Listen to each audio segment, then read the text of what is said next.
Can't believe it won. And you still got people out there with double masks and face shields and shit. Look into it.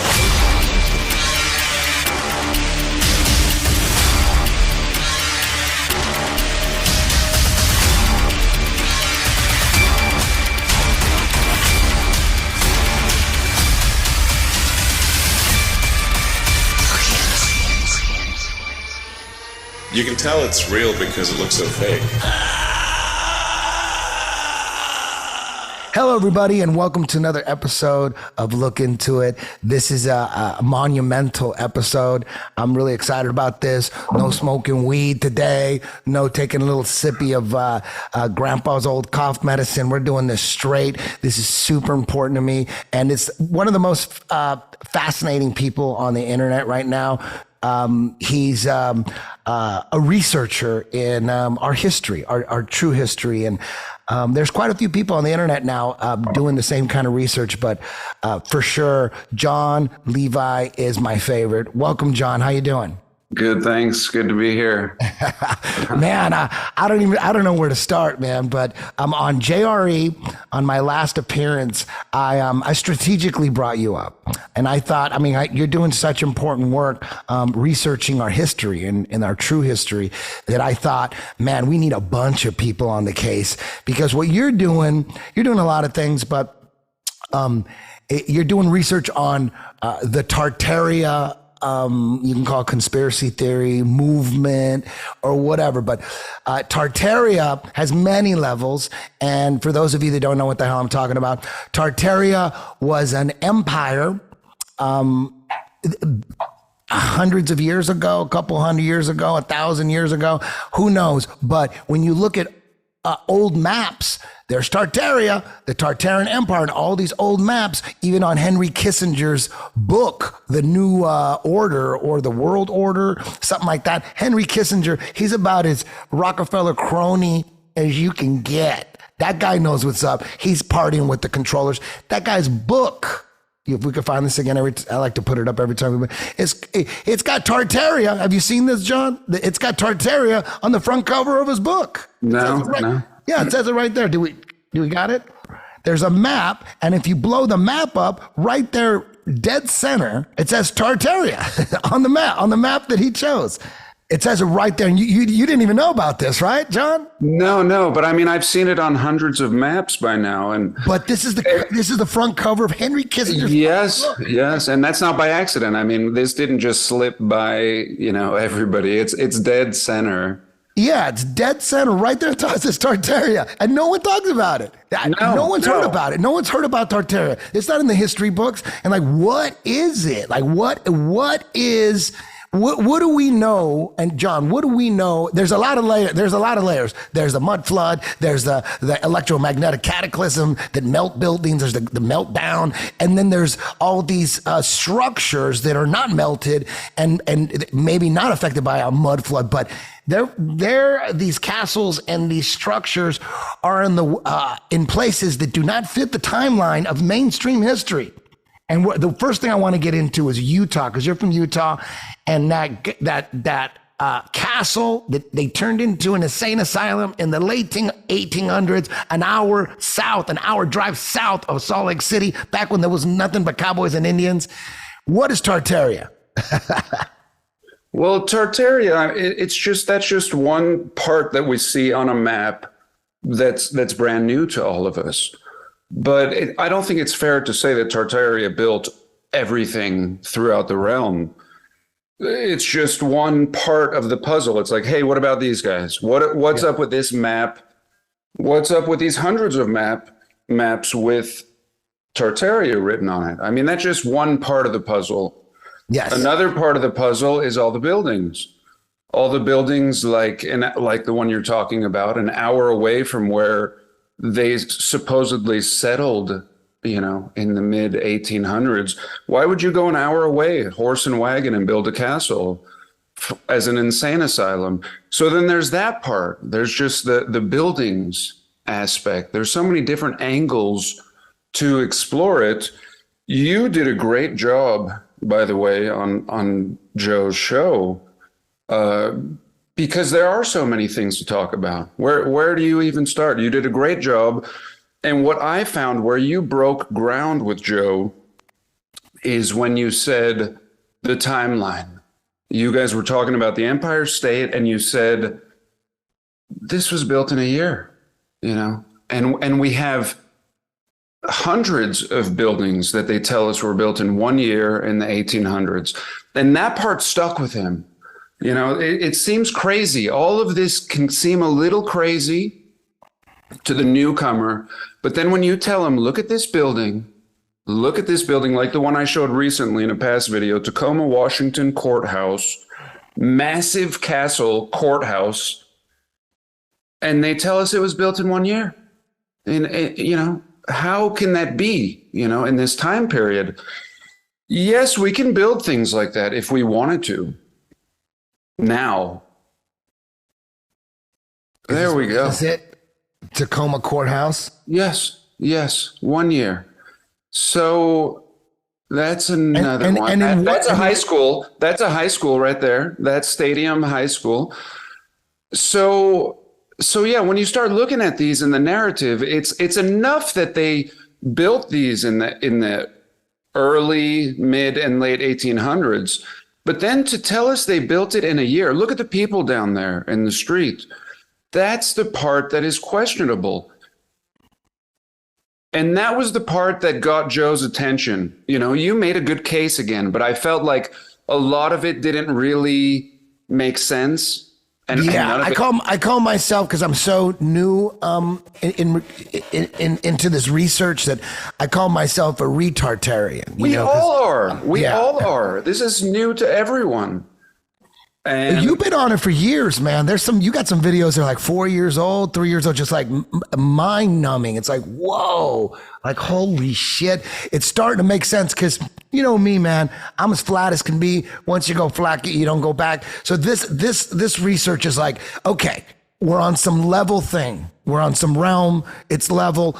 Let's go beyond that. Now there's got to be just 1,000 layers of what it's really all about and how it's maintained. And these great resets. It seems like, because the mainstream narrative is we were horse and buggy for 5,000 years, 10,000 years, like 2000 BC, horse and buggy, 200 BC, horse and buggy, 200 AD, horse and buggy, 800 AD, horse and buggy, 1200 AD, horse and buggy. And we didn't figure out electricity, according to the mainstream narrative, until like the late 1800s, early 1900s, something like that, whenever Edison was battling with Tesla. Now it makes sense that there may have been, we don't know shit, but there may have been, it looks like, because the timeline's all screwed up, and we know they lie about everything. You don't think they're lying about our history? They lie about fucking everything. They're lying about space and shit. So of course they're lying about our history. Oh, they're going to tell the truth about our history.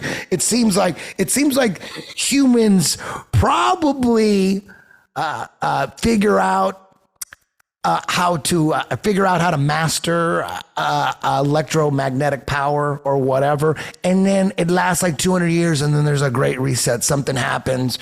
Maybe there's short circuit with all this free energy. Maybe that has something to do with it. Like, we can't do this free energy thing anymore. Every now and then it just short circuits and melts all the buildings or something. Who knows? But it seems like, it really does seem like at the very least there was a great reset sometime in the 1800s. All that Wild West shit don't make any sense. You know, the Utah, especially, like when you think about Utah, I mean, where'd they settle in like 1850, 1860? And then there's 12,000 people in Salt Lake City in the late 1800s. Yet they build a castle an hour drive south. And let's see, you have a picture of that castle on you? The Utah one. That's the Provo Hospital. It's still there. It's still there. And it's still an insane asylum? It's a hospital. Now it's a hospital. I think University of Utah Hospital now. Yeah, let's take a look at that, and let's break that down. It was built, they say it was built like in 1880 or 1870 or something. In Google, on Google, right? Well, and here's the weird thing. Even their city hall, even the Salt Lake City Hall, the city hall is as beautiful as the temple. their temple, the Mormon temple, which is a castle, which is like this beautiful white fairy tale castle. Then there's like the dark castle, like Mordor, right a couple blocks away from it, just as beautiful. And that's just strange. That's all before Salt Lake was a state. There we go. There's the state hospital we're talking about, an hour away. That's an hour away. An hour? An hour away. And a drive would, and a horse, an hour, an hour in a wagon car. would take 2 days. An hour in a car. A wagon would take, it would be a, all day project. Oh, I mean, exactly. What would it take? What would it take to build that with horses? Okay, whatever. Suspend our disbelief. Maybe they could. What would it take with a horse and wagon to make the roads leading to it, to excavate it? The thing goes down another story underground, like all these buildings. Why would you do that? Why? It's not even about like how. How is interesting enough, but why? Yeah, and when? Yeah, I mean, for an insane asylum, all those so beautiful, Did you there's a video out where okay, so here's here's a debate. Can we play this? Yeah, this Comments is asking, what about all the 19th century structures they tell us were built in just a few years? What about countries like Australia that had lower population numbers? I started volume 1 of LHFE with the premise that electric power tools were not invented until 1895, and this meant that much of the architecture we see in the 19th century photographs was a great impossibility. But it's not correct. A year and a half later, I've done more research, both in archives and out and about, looking closely at these structures. It started with Liverpool Cathedral, but it didn't stop there. And what I will show you now should provide a lot of clarity as to what's going on with these structures that were put up very quickly in the 19th century. This is a 19th century pumping station. On the outside, it's a nice building, but on the inside, it's a powerhouse. And now and then they open to the public so you can look at how it was all done back then. They don't use anything but the technology of the time. It's all run off coal, water and steam. Steam technology is very powerful. For the last year, I've been going around looking at as many structures as possible, including the 19th century ones. And I realized something. We've spoken about how, with stone work the traditional way, you can see traces of the chisel marks on the stone. The inconsistent strokes show that it was carved and finished by hand. Most of these 19th century structures, however, do not have these traces of the chisel used by hand. This is St Margaret's Church in Wales. It was constructed in 1860 and took 4 years from start to finish. Look closer at the masonry. Can you see it? Consistent, uniform markings. These are not the same markings we see on hand-carved stonemasonry. These are the markings of machine-cut and finished stone. So I needed to know what machines. And this took me a while to find. Wikipedia was useless, but once I started looking in archives, I realized that there are so many old catalogues, journals, and accounts of the machinery they used. There are hundreds of pages detailing these machines. You can find old advertisements, patent details, and even photographs of abandoned machines. Abandoned machines. Very interesting. This is a catalogue from a company established in Yeah, just play it. It's almost over. 1847. And it shows us that there were so many different types of stone cutters available, all a bit different, all belonging to different patents. Horizontal and circular sawing machines. So this is really... Yeah. Yeah, so to me, it's like no one's saying like aliens built them. Like people that are doing this research. It's the timeline and the manpower. The timeline's off. The manpower's off. Yeah. Yes, because that's beautiful stuff. All of that is beautiful. And yes, that's beautiful machinery, but it's very advanced. It's very advanced for that time period to be side by side with people in mud streets and the condition that they're in. Yeah. And they're shitting in outhouses. Yeah. And life is so hard and rough. And then that shit, and then the tech, and then there's a disconnect between the old world and then this, our history beginning in the West. Where's our West? It's pretty built out. It's pretty beautiful. It kicks ass. Well, yes. But then when we look and we're realistic, these people are living in shit conditions, actually. They're just trying to get all this cleaned up. And then we move forward. It takes us 100 years. I mean, that's the theory, of course. I don't know, but that's what it seems like. But, Now there's some stuff going on in San Francisco. Sam Tripoli and I are coming to your town. Catch us on the road doing Tinfoil Hat Comedy. Follow me on Instagram at Tinfoil Hat Comedy Night. Thursday, November 17th, we'll be in Huntington Beach at the Rec Room. Friday, December 2nd, we'll be in Calusa, California. Saturday, December 3rd, we'll be in Fresno. And February 24th, we'll be in Spokane, Washington. February 25th, we'll be in Tacoma, Washington. Go to samtripoli.com for more information and to buy your tickets. See you on the road. There's like a structure that's kind of, sus in regards to the timeline as well. Many. Oh, in San Francisco, there's many. Which one is the most fascinating one? We'll pull that up right now. Do you know? Oh, I think that there's tons of fascinating ones. I mean, just the whole city is fascinating because they tell us it all burnt and, that they built it up. They built it up in 40 years and then it all burns. So then that's all built out right there. And then it completely gets wiped out and then rebuilt, and that in such a short time frame. And so it's not just any one particular building, it's the whole city.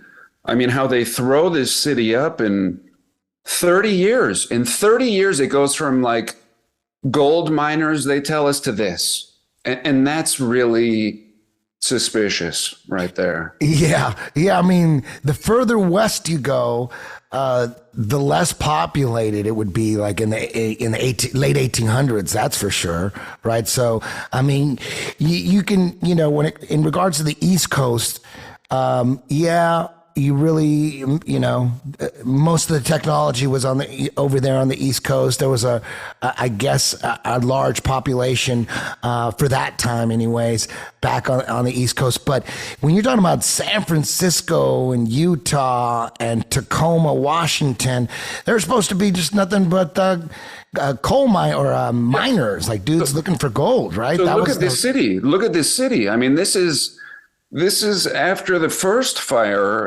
and earthquake. I mean, look at this condition. I mean, when was that fire? What year? Do you know that off the top of your head, John? I think it was like 1906 or something. Well, there were like there the were whole two. city. The whole city was supposedly just went up in flames. Yeah. Look at the aftermath. Look at this. All laid out, all city blocks laid out. That's crazy. And then they threw it right back up. In 20 years, we have a city again. So there's so many questions with San Francisco. Like, did it really burn? Because it looks the same the whole time.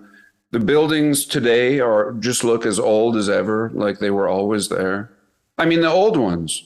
Yeah. Well, the ones built in a high-tech fashion out of stone, those shouldn't have been destroyed by fire, right? Like those in the background. Look at this. This is all brick and stone and concrete and steel. It's completely a seasoned city. Look at that cathedral right there in the center. I mean, and look at the one behind it. It's just, these are massive old world. I mean, if you told someone where is this? This could be anywhere. Yeah, I did a comedy date in San Francisco maybe 2 months ago. And, we were in the green room talking about you and all your research and how fascinating it was. And dude, I swear I'm sitting in the green room. I look out the window and you could just see this crazy ass Tartarian style cathedral like right out the window, like a couple blocks away. I'm like, whoa, look right there, boom.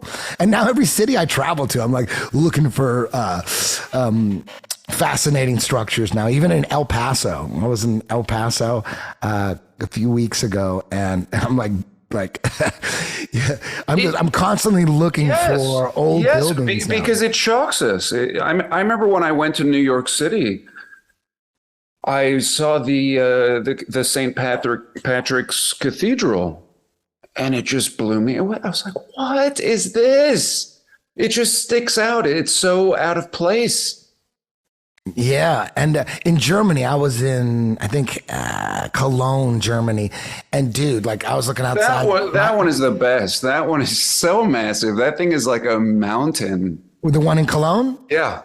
Yeah, you could see it outside my hotel. I'm like, what the fuck? Yeah. I didn't even think about it. I just thought, back in the day, that's how they build. They don't build that shit no more. And that's what everyone thinks. Like even like in downtown LA, I was like I was like in this giant building that was used for nothing. It used to be a bank back in like the 40s or whatever. It's just this old building, but when you go in, it's like it's like a masterpiece structure, and it's big. It's so big. Yeah, everything is shining and columns and glistening and ornament. Yeah. And so it's like, why? That's the other part. Like, why? Why would you complicate your life? Like, that's a bank right there. That's a bank in Minneapolis. Like, why? There's so many levels to it. Yeah, it's I was talking to someone about this. I forget who it was. It doesn't really matter who it was, but I was talking to this guy and I was explaining to him what was up, and he was completely like mind blown by what I was saying, because he goes, you know what? There was a cathedral in like Rhode Island or something. He goes, dude, that's like wherever he grew up. I think he said it was Rhode Island or Delaware or something. He goes, yeah, it was a big local news story where they wanted to remodel this old cathedral or this old structure, and they couldn't find anybody that knew how to do it. Yep. And it was a local news story. They couldn't find anybody who knew how to remodel the structure. And it looks like, what we're looking at, just like those columns. And it looks like, like that Greek. That Greek and Washington, D.C. is what did it for me, really at a young age. Like the Capitol building. Yes. I was like, what's up with this? Why is this like a preserved, old Rome? And nobody talked about it. That was just my thoughts that I kept to myself, and nobody talked about that. And then, we moved to Arizona, and I would see similar buildings, and I'd get that feeling, I was like, this is like that, Yeah. And back when I first started teaching seminars, like constantly, I was on planes. I mean, for the last 20 years, I've been on planes like more than most people.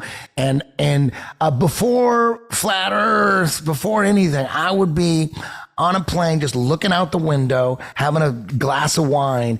And the first thing I thought is like, we're on some empty ass shit. There's nobody here. Like I just see empty wasteland and go, we should all get an acre or two at birth. That's what I thought. I go, I don't even care if it's in the middle of fucking, southeastern Nevada, where it's just waste fucking land. Give me my goddamn acre. There's enough land. That's what I thought. I go, based on what I'm seeing. I still think that. Based on what I'm seeing. Yeah. And then when, like I talked about it several times on JRE, people start talking about overpopulation. I go, if we could fit the entire world's population in Texas, in their own house in Texas, not like we really want to do it. Like I'm talking about if it's true, and it is true. Actually, we could fit the whole population in LA standing shoulder to shoulder. That's what Joe pulled up. So, and I'm not saying, we got to live like that. What I'm saying is, if you could take the world's population, put them in LA County, LA, shoulder to shoulder. That means there's nobody on this motherfucker. It's empty. This place is empty. There's no overpopulation. We're not causing any kind of climate change. It's all bullshit. We're barely doing anything to this realm. I mean, whatever we're on, whatever level thing we're on, however far it goes off beyond the Antarctic walls, whatever, who fucking knows? Nobody knows shit. But we know a few things. We know water's always level, and we know another thing. We're not moving. We're stationary. I don't know how God, what he was thinking, or how God works exactly. I believe there's a God, but I don't know what religion to really. I don't know what religion is the closest one to the truth. I know Catholicism is rooted in paganism and Luciferianism, and the Vatican's evil as fuck. Although the Vatican, goddamn, the Vatican, that's an incredible. Like there's nothing but incredible structures in the Vatican. You know, that's got to be somehow connected to. Well, we can see who ended up with these buildings, the best ones, you know, the best ones. The Vatican is an example of this type of architecture. So the church gets a grab, you know, all the big powers get a grab of this real estate, you know, governments, most of them become government buildings. And there's a certain style. They're found everywhere, in every country, in every state. Every state has one. So now it becomes the Capitol building. Now everyone has a cathedral. The cathedrals become cathedrals. In the old world, they may have served another purpose. They may have been something else, you know, and we have just designated them as these, you know, like that becomes a government style building. Although the Vatican looks a little different. The Vatican looks kind of governmental. It doesn't look like your typical, you know, cathedral. Now, like I said at the top of this, and you said as well, there's many layers. There's many layers. Like right now we're looking at amazing structures, doesn't fit the timeline of the Wild West. It's more obvious in the Wild West because that's the narrative they gave us. You know, these buildings in Europe and on the East Coast of the United States, you know, you could say that, okay, they did build them with easier to explain away. Exactly. Yes, but the Wild West, you cannot explain that. And see, go back to that last one. Go back to that last one real quick. It, like we're talking about the Capitol right there. There are so many of these structures that look just like Washington, D.C. Like, what is up? They're like all over the world, even like in India, in like Asia, right? They look exactly like that. Like there's something about this design. Like it's a machine or something. Like it has another purpose, and we're not using it like that. But there's still like, I mean, it's almost like it has ventilation on the top. It even has weathering. Sometimes they have staining that doesn't make sense. Like, where is this blackening coming from? Yeah, like, and sometimes a dome is like a turquoise, like maybe turquoise has something to do with electricity or something.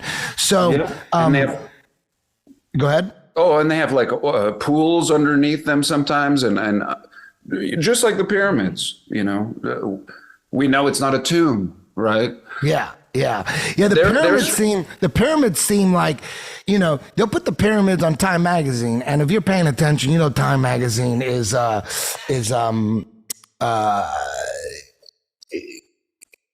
Time Magazine is probably the most Illuminati magazine out there. I mean, whatever's on the cover of Time Magazine, it's not by accident. There's a reason. There's a deep state reason. There's a New World Order reason. That's Time Magazine. No way that shit's organic and run by like good people for sure. But you'll see the pyramids on Time Magazine, and the mainstream history and TV shows, the History Channel, they're hitting the pyramids hard. To me, it seems like the pyramids are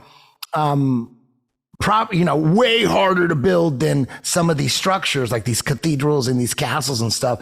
But that doesn't mean that we shouldn't be all over trying to find out when that were built and how they were built, just like the pyramids. That's the whole thing. Did aliens build them, or did the ancient Egyptians? They're like, it seems like they want us like the pyramids are a distraction.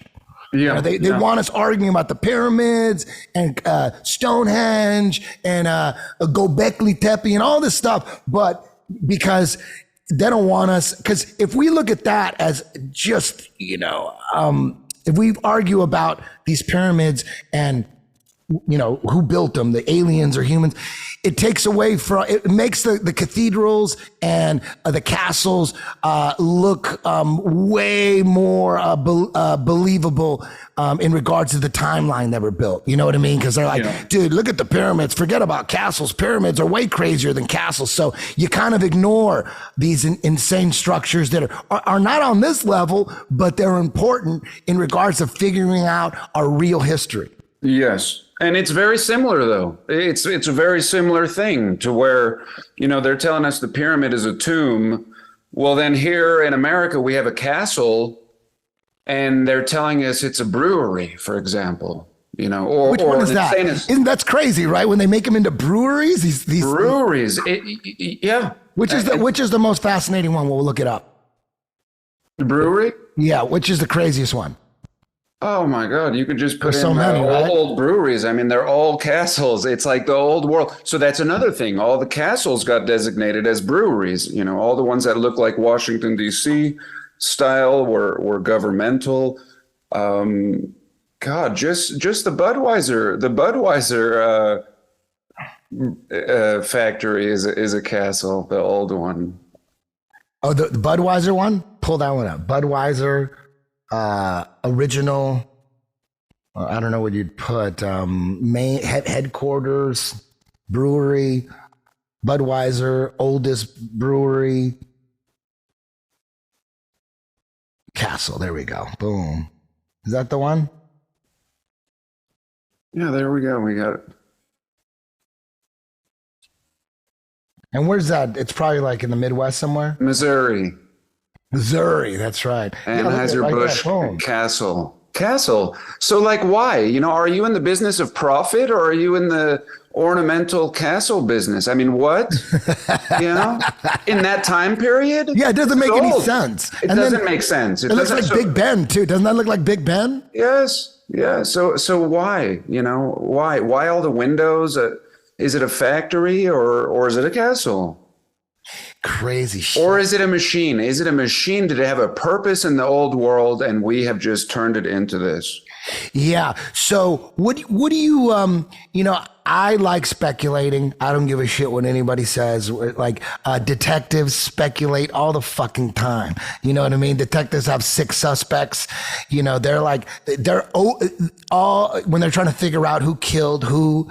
What is speculating? But thinking out loud. I mean, should we not think? Should we have a thought crime? And it's so interesting how people pounce on you for thinking differently. And this comes back to people wanting to be accepted.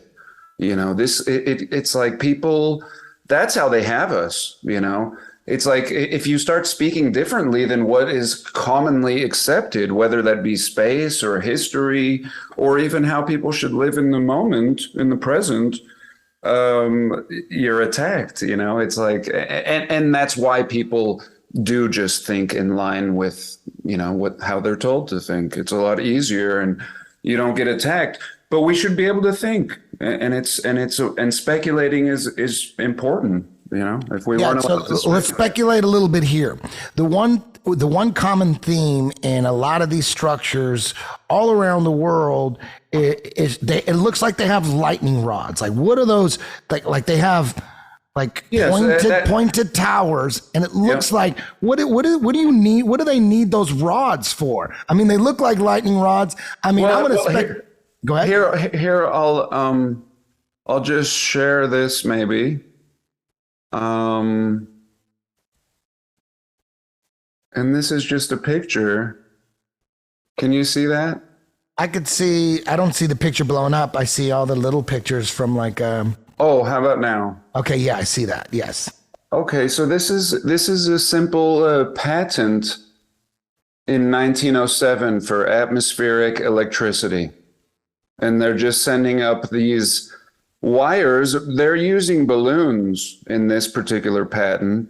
But if you had a 300-foot tower, which every single building in the old world is, has a spire shooting up from it, well, now you don't need the balloons. You already have the wire and your rod, and now you're gathering electricity down here. Now, Tesla had a lot of patents just like this that I've seen. And you gather the charge from above and grounded, and in the center it makes electricity. So this is old tech. So that's what our research shows us, is like, wow, all of this is old, and we're talking about, well, we need free energy, and the old world already had it, and we're not progressing. It's like we're still not progressing, Yeah. Yeah, like one thing that I've noticed is that one thing that hasn't changed, like that I've noticed, like escalators. They mastered an escalator. Escalators haven't changed. Microwave ovens, they don't. That's another good point. Because the elevator even isn't invented until a certain point, and a lot of these buildings that go up, hundreds of feet, they predate the elevator. So again, why are you complicating your lives, in this early time period?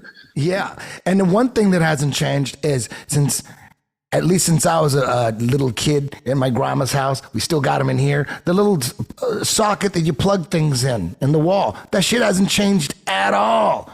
It seems like that's it. You can't, everything goes wireless. Everything goes wireless except the power. Boom. That can't go wireless. It's almost like that's it. They're going to keep it that way. It seems like maybe wireless power, wireless electricity is not good for the New World Order. They probably figure that out. They probably at one point they'd say, you know what, we got to pull this shit. We went too far allowing this. We can't have free energy. We got to be able to control. It's almost like the Tesla story is like a story told to us to kind of a social spanking, Yeah, totally. Dude, I was, most conspiracy theorists, most of them, I would say 99.999% of the population of conspiracy theorists, all are down for Nikola Tesla. Yes, he was gonna give us free energy. Oh, he had that power, and we're like, fuck. I remember on JRE once. On JRE, I was like, if you go on YouTube and go Albert Einstein hoax fraud, 1,000 videos pop up. But if you did that to Nikola Tesla, no videos pop up. So that means he's legit. I said that on JRE. I'm like, there's nobody saying Nikola Tesla's a fraudster, but everybody's saying Einstein is. Einstein, there's video after video after video explaining how he was basically like a Neil deGrasse Tyson type character, you know what I mean? That they, for some reason, they go, okay, he's perfect, let's blow him up. But Tesla, I was like, okay, Tesla's legit. But now looking at it, I'm like, oh, I see what they did. They want people to, they don't mind if the conspiracy theorists like say, hey, Tesla's our guy, Edison, he ripped Tesla off. Tesla was going to give us free energy, and that's it. End of story. But Westinghouse came in and stomped on him. They love that. So they got everyone arguing because they get you to believe that we almost had it. They want us to believe that we almost had free energy. Now it's looking like they wanted us to believe that because they didn't want us to know that they already had that shit. Free electricity is like probably easy, to the controllers. They're like, no, we gotta cut that. So now, and you even touched on it in one of your videos, at Tesla. You were talking about, man, was he, because the one thing about Tesla is like, there's no audio of him talking and giving speeches. Like, well, let me hear a fucking seminar or something. I haven't heard any. Have you heard any audio of him talking? And he died like in 1947. Interesting year. That was no. And that's the thing is after, I didn't even dare say Tesla was a fake until years into this research where all these characters just became suspicious. You read their story, they're very elusive and mysterious, and they do these amazing things that nobody could ever do. It's like Carnegie, like Andrew Carnegie donated thousands of Carnegie libraries, donated thousands. And when you look at these libraries, they're like little Washington, D.C.s, or they're castles, or they're these old world buildings.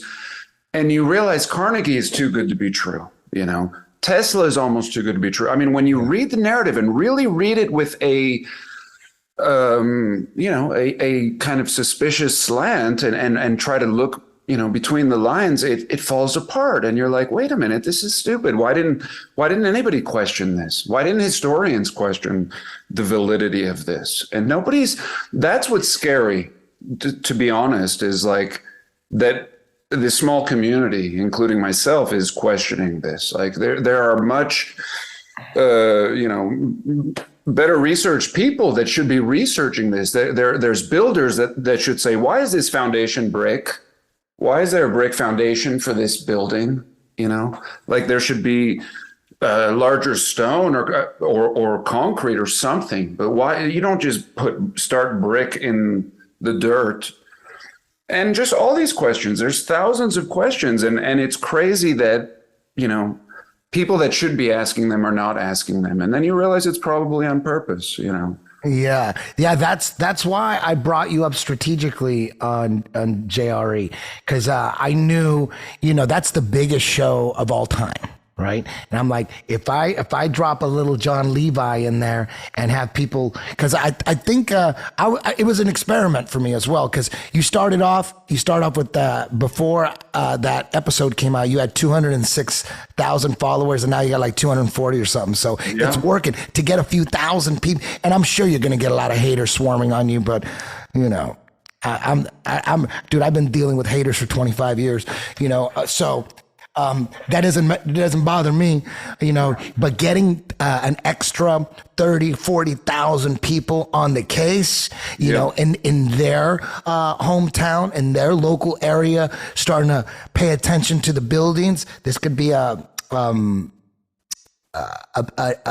new wave of research that can really move the needle in regards to human history. I believe, I think you're doing great stuff, man.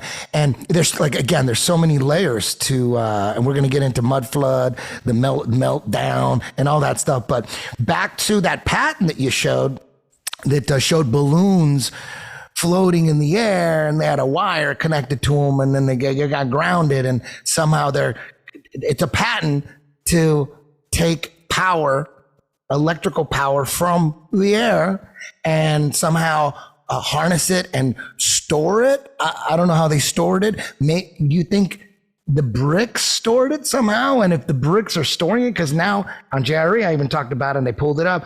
Yeah. Bricks conduct electricity. So is that, maybe it has nothing to do with the storage, but just to, like, maybe they act as kind of like wires or something.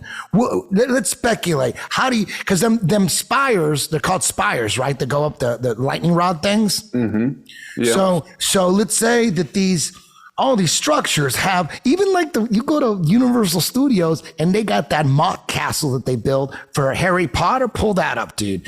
It not only is it built like in a Tartarian fashion, this castle, but it's also built into like the rock of the mountain. Oh, wow. Yeah. Yeah. And this is in Universal Studios, dude. It's crazy. Go Universal Studios, a Harry Potter castle. I was just there last week and I'm just like, damn, my son's all about it. He's got his wand and he's casting spells. He's so into Harry Potter. He's seen every goddamn one. And I'm like, that's that. Look at that right there. Go back. Look at that shit. Yeah. Yeah. No. Right. Look at that. Yeah. Dude, that's so targeted. Look at that. It's got the spires and everything. And this is small. And this is small scale. And yet, they really nailed it. Yeah. So, do you think a gun to your head, deathbed confessional, you're not going to get in trouble for? You had to guess with those. You think those spires are are just like that patent, just like those balloons, Yes, are absolutely. harnessing. You think they're harnessing electricity, and then somehow it's like a power structure that's storing it. How do you think they would use? Like, what do you think? How do you, if you had to guess, what do you think's going on there? I think in conjunction with water underneath, or some kind of a liquid, maybe like a salt, which could conduct electricity, but some means of, even we have the Baghdad battery, you know, even our history says, oh yes, this was a battery, of course, you know, with these two fluids and the decomposing of the metals, of course, we understand that. So why not on a large scale? This is prison guard. All right, whether I sweep them, whether I put this butterfly in here and sweep them, I shuck, squeeze, gift wrap, and boom, and now I'm on his back. Maybe I sweep them the other way. Maybe I put this butterfly in. This way. Have him let go of the double unders, and look, shoot this through, boom, and then I go bam. Look where we're at, boom. A shoulder crunch attempt is probably, like all sweeps, 20% at best successful. But doing it from here, if it doesn't work, I still got him. I used to go here, boom, and then come here, and come up this way. That's what I usually do. All that is prison guard, all right? It's all off homing control. Homing control, again, is like the mission control of prison guard. We know that there's electricity. We know these patents were granted because they worked. And why not? You know, doesn't that make more sense than a lightning rod? Like lightning rods, I said in a video recently, I would never put a lightning rod on top of my house. Are you kidding me? I'm gonna say, hey, you know, come here. No, I'll put the lightning rod like 100 feet away, you know, or maybe 200 feet away, you know. But the idea that what we're told is they're all lightning rods. Nobody has lightning rods now. It's not important anymore. But in the old world, everyone needed lightning rods everywhere. Well, when we look, I've even sent drones up to cathedrals. In fact, I did it in Salt Lake at a beautiful cathedral, the Cathedral of Mary of Magdalene in Salt Lake. I sent the drone up. And sure enough, I could see copper coming up and a wire coming from that wire, the wire running down. So somebody had not disassembled that. And we've seen it over and over now. I mean, it's on one of your videos? You got that on one of your videos? That is on one of my videos, yeah. Damn, that like is on, I don't know. What's the video called? We'll pull it up. Do you remember? It's, God, it has like a statue of like a king. It's Jesus actually on the cover, and it's a red thumbnail. God, I don't know what it's called. Okay. So now the mainstream narrative on the discovery of electricity was fucking Ben Franklin, right? Wasn't he like flying a kite? Yeah. And you know that story? Yeah. Didn't he discover electricity according to the mainstream? Yeah. So yeah, exactly. Dude, it's like they come up with Jack and Jill stories for all this shit. Well, that's right? like an Old West story. You know what I mean? That kind of works with Old Westiness. You know what I mean? You got this guy in tights with a kite and a string and a key. Yeah. Oh, and he discovered it. That's the story. That's so Jack and Jill, man. Yeah. And so now this is your drone. This is my drone. Yeah, this is actually the courthouse in Salt Lake City. This is the courthouse. And there's beautiful tech up here. We may as well just look at the tech up here. Yeah, let's do it. Because that's what I was trying to do, is just see, you know, what I can't see from below. But all the way at the top, we're going to see really intricate. Dude, that is a gnarly ass building, dude, in Salt Lake City. And there it is again, Big Ben. Yeah. And so there's just like the Anheuser-Busch factory, but this thing is like a castle, and they built this before Utah was a state. They tell us before it was a state. They built a city building before they were a state. I don't know if it's just me, but that doesn't make any sense, you know. Dude, that's a good move. Videotaping this with a drone, dude, that's huge, man. So all of these pointy things, you see, all the pointy things essentially have a copper wire. Sometimes you see it, sometimes you don't. When I go to the cathedral, I think I only shot 2 or 3 buildings in this video. The cathedral shows the wire attached to it, but a lot of people, and not just myself, other channels have verified the wire that is actually attached to the top. So again, lightning. Look at even the pointy thing on the statue. You see how it's ornamental, but it's also functional. You know, Yeah. It's like this old world didn't spare any expense. I mean, you could spare expenses up here. You know, you could save a buck in the 1800s, but no, nothing spared. Yeah, And nothing- actually, they tell us a lot of this is stone, but what we come to find is it's like it's a concrete, or it's a blend. It's a blend of concrete and different materials. and you could see in the pillars, and I see them a lot in the pillars. You see the lines like there. You could see the sections of the pillars. Yes. Like they just amazing. Yeah. So they could be, and if I had to guess, I would say, yeah, they're harnessing electricity. It's like in certain parts of the Midwest, and it's not like this in the West Coast at all, but in the Midwest, it's pretty crazy when they have lightning storms. Like lightning will go off constantly. The sky is just being lit up constant. It's like a fireworks show. And on the West Coast, it never looks like that. It's always like, in Omaha, like when the last time I was in Omaha, it's like the lightning was just a light show constantly. It never like, there was no breaks. It was crazy. Like, you guys live like this? This is normal? They go, yeah, this is normal. It's a lightning storm. I'm like, holy shit, we don't get this on the West Coast. Well, and just if we knew nothing, eventually we would figure this out, right? I mean, we would know that there's a charge going on up there. The difference is these old patents show us that there's constantly a charge. You don't need to get hit by lightning to harness that charge. It's always existing. It's always up there, and that's what the patents say. The patents say that you don't have to wait for. You don't lightning. have to wait. It has nothing to do with lightning. No, Exactly. It has nothing to do with lightning. Yeah. Okay. I thought like you just had those spires were just waiting for lightning, but they're not. No.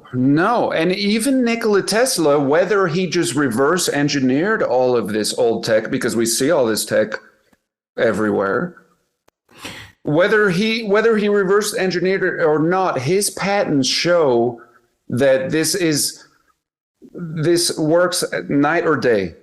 All the time. You're just gathering this atmospheric electricity. Another thing that is interesting about the whole Tesla story is the mainstream story about Tesla is that he worked alone, and he got all his ideas for his patents and his inventions from some spirits, from interdimensional aliens. Right? That's the story. He worked by himself, and he channeled this knowledge, and like some kind of interdimensional aliens were giving him all these ideas.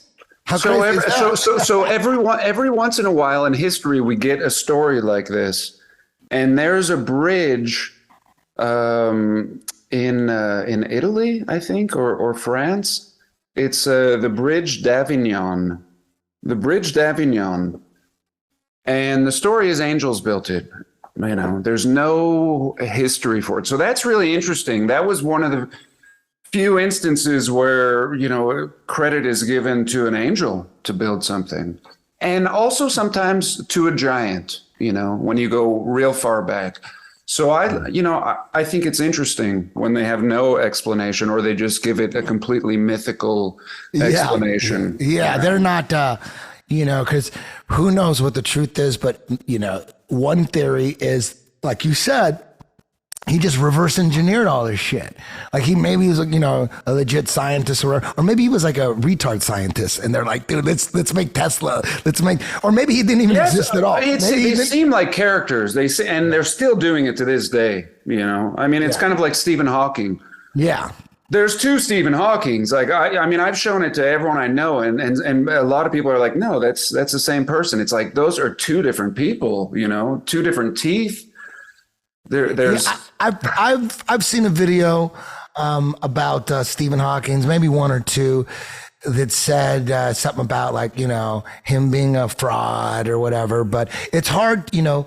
You can't really say that in public, you know, especially when he was alive, because I don't want to say, and I'm not trying to say anything except for the photos look like different people, you know. Yeah, and even Tesla. Look at old Tesla. Like we get some pictures of Tesla, and then like all of a sudden he's old, and he's like, you know, really old, you know, and there's like this whole.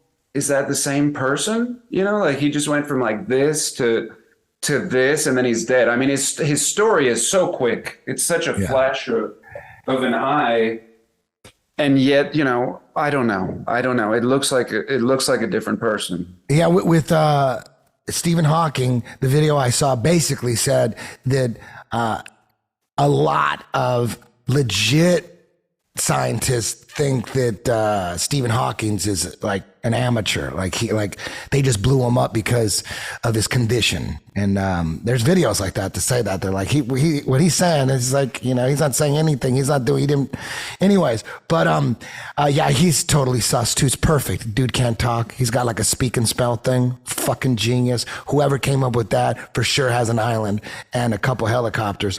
But now, shifting gears to another layer of the whole Tartarian conspiracy, or whatever you want to call it. You can call it conspiracy, whatever. But the melting of buildings, and you know, there's so many structures that appear, you know, at first glance to be built into a hill or into a mountain. And you're like, oh, these ancient people built this crazy ass structure into a mountain. But the other side of that is it was a crazy structure, whether it was a castle, they got, maybe it was a power building of some sort, an electrical power building that short circuited and like melted the bricks.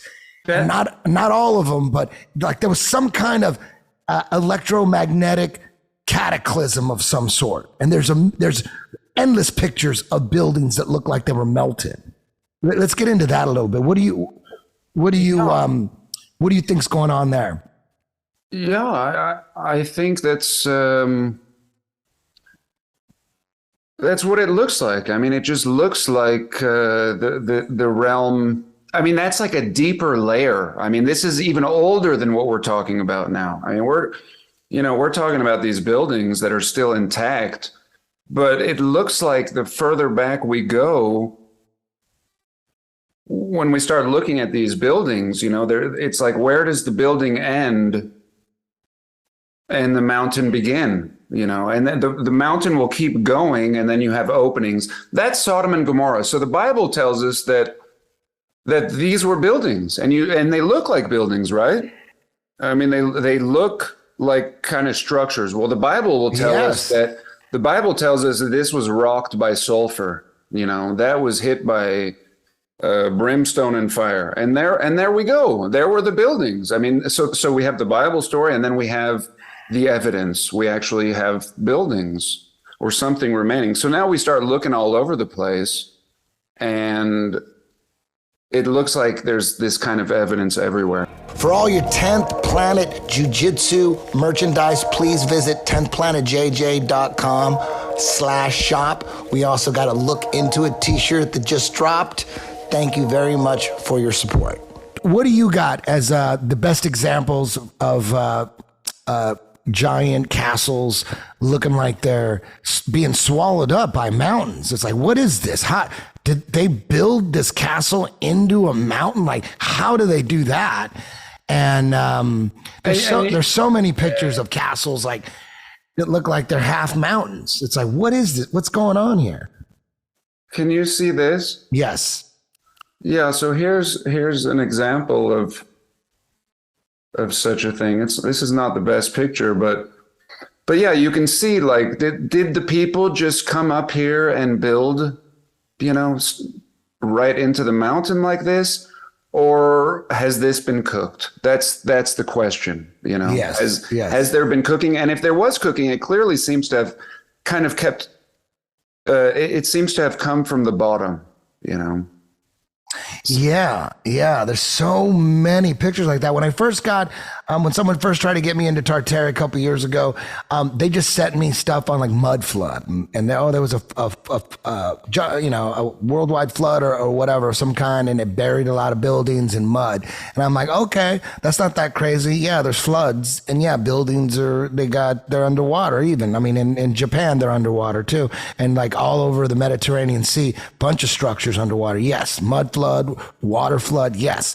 But this is different. This is like I said, like some kind of electromagnetic cataclysm event that must have, I mean, something melted these bricks and these stones. Yeah, and that's what it seems like. I mean, it could have been the flood, that we have historically, that all people have, that there was this flood. And what's missing in this equation is some kind of electricity again, the storms you were talking about in the Midwest times 10,000, this rare event that could now mix with the salty water and create electricity everywhere. That's really cooking everything out. And now there's this here. Let me send this. Like, I sent you a few pictures last week when we were talking about this. You could pop those back up. I'm going to send them to you again. But there's like crazy as shit here. Boom, that's a crazy one right there. And then I don't even know if this is real. This could be CGI even. It's hard to tell what the fuck is real. But there's this castle that I'm sending. It's like, what the fuck? And here's more. Like, I just constantly save these things. Constantly, boom. There's so many crazy structures all over there's weird ass shit everywhere. Well, here's a crazy one. Here, let me send all these. Who are you sending them to? I'm sending them to my engineer Hibbler. What the hell is going on here? Where does mountain begin? And again, people will say, oh, they were hardworking in the past and they just, built stuff into the mountain. But look at that right there. Like, it's the kind of thing that unless somebody shows you and tells you, you're probably not going to question it. Yeah. Look at this one right here. This is like, what is that? Yeah. Like this one, I could say, okay, maybe they built into that or something. But how did those boulders get there? That's another thing that for years I used to wonder. I'm like flying over the Midwest and looking at all like certain parts of Utah or Arizona, like the canyons and all that. And I'm like, I wish I had some kind of like time elapsed video of how all that was created, like all the canyons and what do you think about like the Grand Canyon? Well, I think when you look at the Grand Canyon and all the canyons, it doesn't look like water carved them out. It's not smooth. Everything is so jagged in the Grand Canyon. It doesn't look like it's the result of water. It looks like something else. It may be again water and electricity, or some heat coming from below from the grid. Yeah, which we can't prove this grid, but what we do have is so much buried underground. There's so much infrastructure. We were just talking about the buildings so far today, but there's so many subways in every country and a whole infrastructure. Even in the Grand Canyon, going back to the Hopi, they tell us there was cities under the Grand Canyon, and that's how they survived the last cataclysm. They were brought down underground. I mean, this is their story. These are their histories, They survive by going under. So you look at this and you're like, well, what's under here? Well, that's like Mount Temple Isis right there. That's what they call it. These all have Egyptian names, and they start looking like ruined pyramids or just some massive structures. And we're not allowed to go there. We're not allowed to fly over that area. We're not allowed to go hiking in that area where these Egyptian artifacts were said to be found. And again, I think I see little windows. You see little slits. And that's what this explorer in the 1900s discovered, was an entrance into this underrealm. And the Smithsonian Institute took all the artifacts. And to this day, we can't go there. That's all there is to it. We're not allowed to even go explore this area 100 years later. Yeah, man. When I fly over the Midwest, you just see all sorts of lines and like roads and stuff, like roads and lines. And you're like, okay, there's a road here that leads to like barren wasteland. Okay. They got to have roads and all that. And then you see, like recently I saw, I don't know where, I don't know if it was over in somewhere in Colorado, but it was barren wasteland. And it looked like they were like drawing out a city. And I'm like, man, it looked like just a massive city with neighborhoods and everything and just lines. Like it looked like maybe they're preparing to build a city there, or it's something that got scrapped long ago. And it just, like, you see it, like, that's one thing that I love that you do. You get on Google Maps and you just zoom into these just crazy lines and who knows what they were for, like in the middle of nowhere. Maybe there's some farming stuff going on. Like there's a bunch of circles and stuff, like, okay, maybe that's like farming stuff. But then we got star forts. Now talk a little bit about star forts. That's some crazy ass shit. What do you think those are? And for people that don't know what the hell a star fort is, can you explain that and maybe pull up a couple pics? Yeah, let's look at a picture. It'll be easier to explain. But star forts are probably given the least amount of credit. I mean, talk about, it goes from like pyramid to like these, buildings we're talking about. But the star fort I feel like never really had a place in our history. But they're typically, at least in America, they're attributed with Civil War ruins. But they exist all over the world, these star structures. There's Fort Jefferson right there. You see that one in the middle?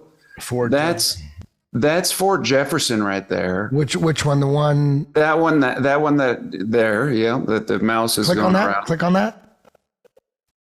Or is this my video, or is it actually the search engine? Oh, it's your video. Oh, it's my video. Okay. Well, anyway, yeah, the Statue of Liberty is standing on a star fort. While everybody's gawking at the Statue of Liberty, there's a massive star fort underneath her.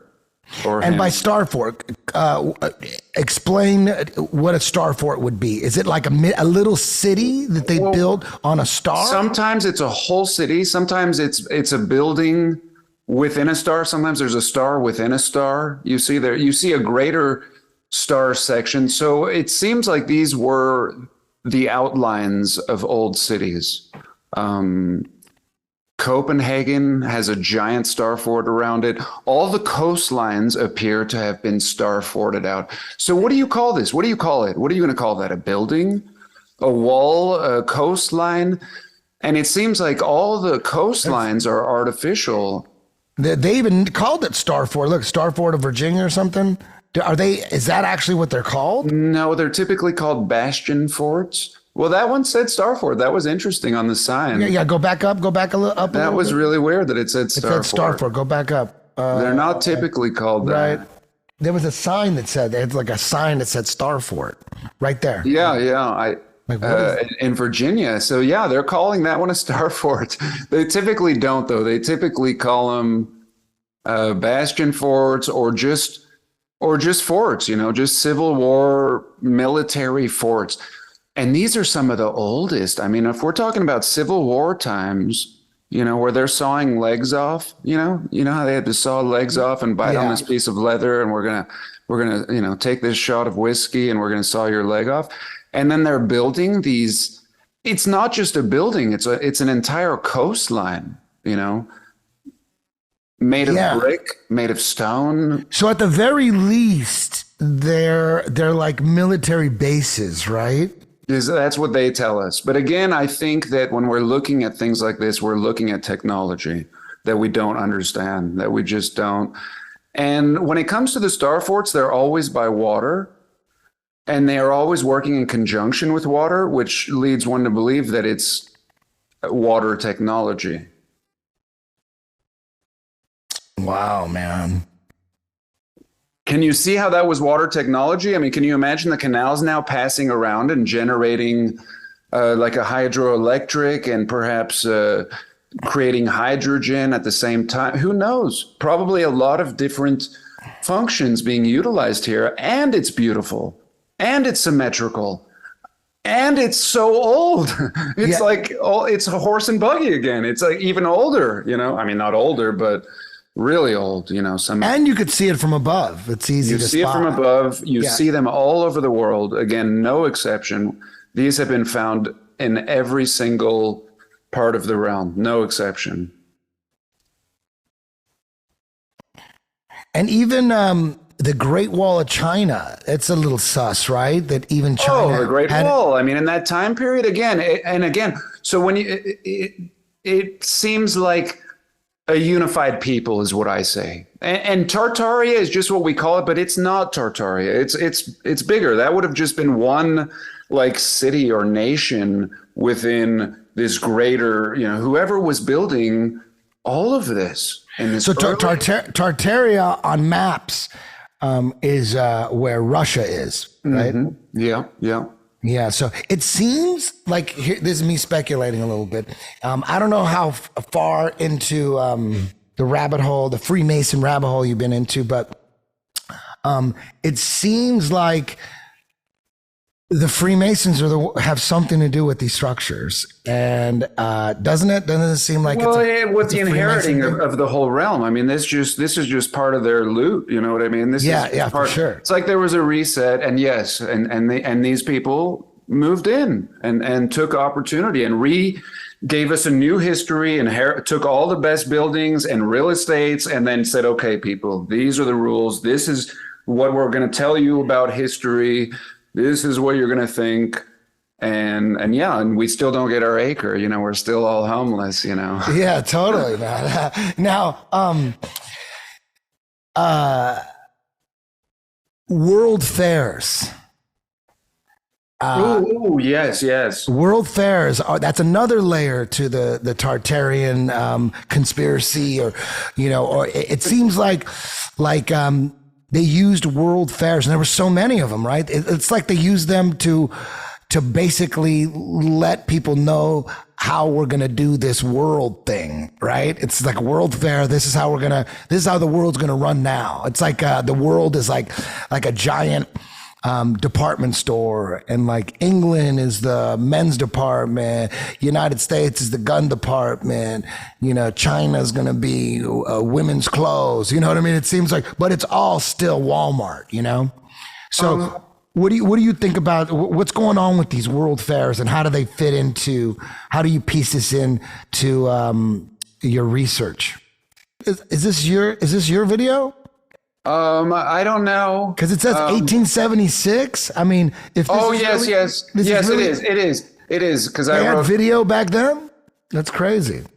So the World's Fairs are really interesting because you have the same kind of architecture, that we're talking about that might be, used for any of these purposes.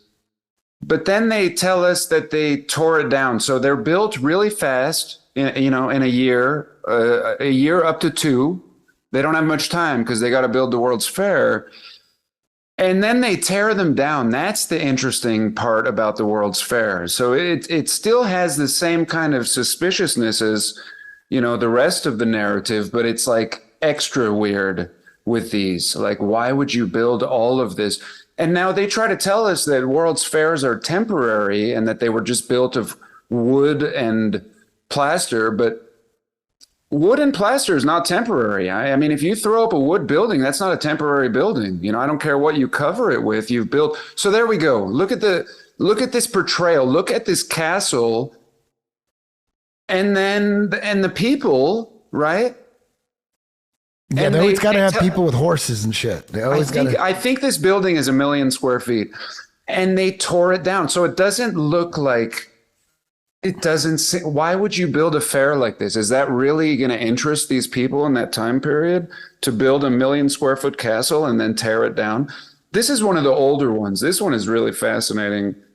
We don't get as many pictures. This is like a rendering. That's one. That's a Paris one. So everything built to be temporary and torn down. And that, I mean, would you ever tear that down? Would you ever tear that building down for any reason? And the narrative tells us that it was just thrown up and then torn down. So it's just suspicious. It's another part of the equation, the World's Fair. It's a very... And what was the... There's a World's Fair. That was a beautiful one. That one still exists today. That one is a museum today. So they tell us they were temporary, but then some of them remain. But what was the purpose of the World Fair? To entertain people? What was the people? Yeah, it was just pure entertainment. For the world to come together. You know, like especially in that time period, we don't have airplanes. You know, we're not. How are you getting the world together in this time period? You know, on a short notice, you're mailing out. No internet. Like, what do you? No internet, no phone. You're just going to telegram, maybe. I don't know. Yeah. It's very suspicious to be holding a World's Fair, A, in this time period. B, it's suspicious to build it like this. You know, like castles and this. These are the grounds. These are the old World's Fair grounds. So to this day, like golf courses and government grounds, museums, all these things are still there. This was the site of a World's Fair, and now it's like this museum. Like we don't even know what to do with all this ground. And back then, yeah, that's crazy, right? Yeah, and it's beautiful. Again, it's symmetrical, just like the Star Forts. Everything is harmonious and symmetrical and perfect. And for what? Again, the why question. Like, why? Well, in this case, they tell us this was for the World's Fair. This was just one of 100 buildings. Like, what are you doing at this World's Fair? Again, the why. You know, nobody people, you want to eat at the fair? You want to like maybe go down a little ride or a lazy river? I don't know, some kind of entertaining kind of activity. You don't give a shit about a bunch of buildings, let alone 200. Yeah, and there's so many World Fairs, right? There's a St. Louis one. Like, I mean, how many, off the top of your head, how many World Fairs, how many different cities held World Fairs in the United States? Like, at least 5, right? Oh, yeah. At least 20, you know. I mean, they had them in, even Seattle had one. The Yukon Expo and the Yukon Expo. Talk about, you know how we were saying the West is even harder to explain this stuff away if it's in the West? Yeah. Yeah, the Yukon Expo is like this, you know. That's like in the West, but Northwest, even further. Yes, even yes, further. and of course, San Francisco during all this, you know, we're talking San Francisco, 1849. They go there to mine gold, and then all of a sudden you have the expos that look like this. This one is St. Louis. But we have the same thing going on in what's that Washington one? Can we look that up? That you said that was the Yukon. The Yukon Expo of were there crazy buildings there too? Yeah, they were all the same. I mean, just what year was that? Like late 1800s or 1900s? I want to say that one was super early 1900s, but I could be wrong. Anything pop up? What's it called again? We're trying to look it up. The Yukon. Maybe you could put in Seattle World's Fair or something. I'm so unprepared. I apologize. Oh no, it's all good. Oh no, this is great, man. Everything's going perfect. I love it. I love it. I just want people just to all get together and start really taking deep looks into these structures that are all over. And now this is ruins in the heartland. Yeah, that is a Capitol building in I forget which one that is. I want to say Iowa. I think that's the Iowa state capitol. I think that there's 4 domes. Yep, there's 4 plus the center one. And that thing I think is gold covered or The dome? yeah, I think That would make, I'm no I know. I'm no electrician. Look at the construction site. Look at this construction site. Does this make any sense? Like you have trees, it looks overgrown. Does it look like a construction site or like ruins? Yeah, that looks like Ruins that they're trying to fix up. yeah. So nothing on Seattle World Fair? Okay. Yeah, man. Maybe I can. Let me see.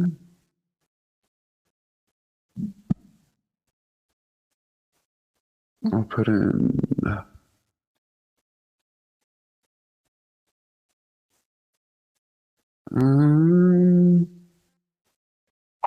Oh, you know what? Let's look at this one. This one will be fun. Okay. Okay, hold on. If I did this more, I might get organized a little better. Oh no, it's perfect, man. Everything's going beautifully. Okay, so can you see that? I don't see anything yet. Oh, you don't see anything? You gotta hit Okay, share. here we go. There we go. All right. Where's this at? So this one is Brazil. So this is Brazil. This was their World's Fair. So they had the same kind of thing going on. Wow. And they probably knocked that down too, huh? Because I recognize that big rock, that gigantic rock. I wonder what that was, right? Like, well, what was that? Yes. What was that? But it's a lot of people get upset about the melted building thing because it has to be clarified that we're dealing with 2 different resets, Yeah. When we talk about melted buildings, it's just another story before this one. Yes. And that really, should be emphasized. So you see that, look at the tents. I mean, that's another funny thing is like whenever we're doing anything around these buildings in these early photos, it's always so stupid, like we'll build a little log cabin, next to something like this. And it's like they're revealing, how primitive they really are. I mean, if you could build it, what purpose is this for? So the World's Fair, they have like little exhibits and booths that look really cheap and carnival-y and tent-like, right? The carnival tent. Yeah. And so we're like a tent people, we are a tent people, but then we build our tents and have our fairs alongside these buildings and try to say that we built these. Yeah, it's when you look at the timeline, the mainstream timeline, what is it? Like in the 1400s, 1500s, the Spanish conquistadors, they, raped and pillaged the Incas, and then they moved up to the Mayans and the Aztecs and all that. So that must mean at least at that time, according to the mainstream narrative, there was no high technology, like all the way at the tip of South America, right? It was just Indians, according to them, and it was just Incas, right? Yep. It was just Incas, right? Yeah, and then it's the same builder, right? I mean, all of this, it's like the same. Again, it just has the feel of the same people. Look at this road. Are you seeing how wavy this road is? Yeah. I mean, wouldn't that be the first thing that you would have done? Build like a real road, right? The first thing, before I'm building, let's just forget about one of these buildings and just lay it down on the damn road so we don't have to go through the mud. Yeah. Imagine hauling the stone through the mud and through dirt roads. It's crazy. And get your roads together first before you start building that, antiquitech. Yeah, and we see, like, I've seen photos of the World's Fair I believe it was Chicago, or maybe it was the St. Louis one. I have it in one of the videos, and there's trees in the road, mature trees, and people are walking. You can see the paths walking around them. So it's overgrown. This doesn't appear to have been built for the World's Fair in Brazil. Like who's going to Brazil to the World's Fair in this time period? And there's a lot of poles. You see right there at the bottom. Like what are those poles? A lot of poles, for? and yes, and it seems like, again, it's not shocking to find more and more technology. They had it all. I mean, I'm even saying, the espresso machine and all those gears you were showing earlier, all that is their stuff. They weren't aliens, they were people like us, Some of the buildings appear to be larger, like they were made for larger people, but a lot of them seem like they were made for humans. And let's look at some, because there's the same style buildings like in China, right? And like Vietnam and in Asia, in all of Asia, the same thing too, right? Yes. And the same building company built it. Let's see some stuff in Asia. That'll trip people out. Like you see it in China, because now that it seems like a lot or most or all of our Wild West history is probably distorted at the very least. I don't know if it's all fake. Maybe they're, I don't know. But it just seems like that whole Wild West narrative just doesn't jive with the timeline. And then you start thinking about, man, what about like the Chinese kung fu Shaolin monk type shit? You know what I mean? I'm like, maybe that's their Wild West. That's their Wild West. Exactly. Because here's a building. Here's Shanghai. So it's the same thing. Shanghai looked like San Francisco, looked like Chicago, and they still have the same buildings with the tech everywhere. I mean, excessively. This is China. This is Shanghai, yeah. That's crazy. It does not look like the Shaolin monk era. Dude, all that kung fu shit. And most kung fu don't even work anyways. Yeah. They're horse and buggy too. They're not even horse. They're just buggy. They're just carry your buggy, you see? They don't even get the horse. It's like man and buggy is what we're dealing with here. If you look, they're all rickshaws. Let's look down here. Rickshaws. Yeah, all the parked rickshaws here. It's not the best resolution, but when you look at the bridge, when you look at the architectural style, it's the same you would see anywhere in the world. I mean, that looks like Europe. Yes. And I like to play a game in my videos, like name this city, and then we say where it is, and it could be anywhere. We could find the same picture anywhere. And then the same thing with like India, their Wild West is like all Hindued out. You know what I mean? Yeah. And India is some of the most mind blowing. This is India right here. Can you see this picture? Yeah. And India is so mind blowing. India is some of the best example for melted structures too. Like what the hell happened to these bricks? And you see this, I like this one because we can see what's underneath this statue. You see how this statue fared worse than this one, this elephant. It was probably an elephant at one point, and the inside is brick. So this is a good depiction of what we're seeing everywhere. Everything is brick covered with a facade, brick covered with some type of cement or geopolymer or just superior, facading than we have today. We don't build like this today. Yeah, and that's another thing I always wondered. I'm like, man, so many, because I did a comedy gig in Oklahoma City, and I think the nickname of the city is Bricktown, and man, most of their buildings are built out of bricks, and I was like, man, they really like bricks. I'd really like to know, maybe it doesn't. Like, is it storing? Is it part of the storage of the electricity, or is it part of? It's the only thing that, like, if you built like some kind of power building that's going to harness electricity from midair. Like it can't be like wood, because then it would just like burn down or something. Like it has to be brick, because like brick can withstand all the electricity or something like that, right? It won't get damaged or something.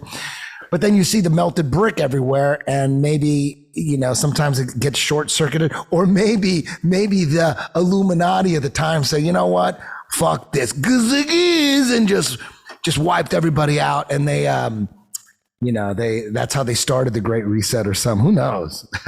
I mean, you know, I was thinking today, like the peak of, you know, like the peak of our civilization is like this, you know, internet technology and how smart the AI has become, you know? Yeah. And if that's maybe like the whole goal is like to encapsulate, you know, like 100 years and then you have it, you know, maybe you can't go forward anymore. You know, I think we can. I think we always can go forward. It's just we're going in the wrong direction because we have a false history. You know, how can we have a true present, you know, that functions if we don't even really understand our history?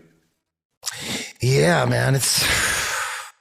What do you think's going to happen? I mean, are you following politics, and are you following what's going on at all? Do you, Yeah. you think we're in the middle of the Great Awakening, or is this the Great Reset? Are we doing a reset all over again, and the Great Awakening isn't strong enough to stop the new Great Reset? What do you think? I think that we're not really on the right track. You know, I think from researching this history, I think we can see that the past people were on the right track. You know, we see it in their buildings. And we don't understand completely, but I think that they were using everything. They were using the water and the canals and using everything, the energy from the air, and the buildings were made to capture the water and the energy and store it. And they had it all, and they were living. And I don't think it was like you know, it was a struggle. I mean, we see by the beauty that there was something beautiful going on, fountains everywhere, and the laying out of even the landscaping, you know, just the layouts are beautiful. And so I think we're kind of on the wrong track. You know, I think that the past, if we're correct, if they were harnessing all of these, and it goes deeper. I mean, did they build them on grid lines, on energetic ley lines that run through the realm that we really don't understand much about? And I believe so. I believe that they were that connected. And the more you research it, the more you realize these people were just so advanced in every way, and we're not there. Everything is bought and sold, and nobody understands anything about anything really, you know, as far as like living independently and living you know, harmoniously. You remember in Mad Max, you remember how they were using the pig shit to power the city and the methane? I mean, that was just in a movie, and that was so simple. Like, we should all be doing that, as if we could be powering everything with our shit. It's like that simple. And on YouTube, just today, in fact, I spent 2 hours researching gasifying things. You know, some people will just take like a vessel and put wood in it and let it decompose and create methane, and they're cooking at their house. So it's kind of all there. And when we look at the past, it seems like they were utilizing all of these things, like all of them. They had gas lighting through the streets, and that kind of makes sense. Like, it wasn't people lighting all the lights by hand, you know, like running through the town, because there's lights before you have lighting and power, right, all through the cities. And we're told people would have gone and lit all the candles, or, you know, manually, and yet there's a whole infrastructure. So I think that we are in a time where people want everyone to do everything for them, you know, like we don't. And they're not going to give us that, you know. They're profiting off of our every move, off of everything we eat, off of our housing, off of our power, and that's my solution, at least. I think we need to be like off grid, but as a people, you know, detached and free. The acre you were talking about, I mean, it's kind of starts with that. It starts with like give us a piece of land. So I don't know. And I don't think any of these things are on the table. I don't think that's anybody's solution necessarily to the world's problems, Yeah, no one's talking about that at all. No one's not at all. Not Trump, nobody. Yeah, we're No. if I'm elected president of the United States, everybody gonna get an acre. No one's saying that. Yeah. That would be nice. But there is a trend though.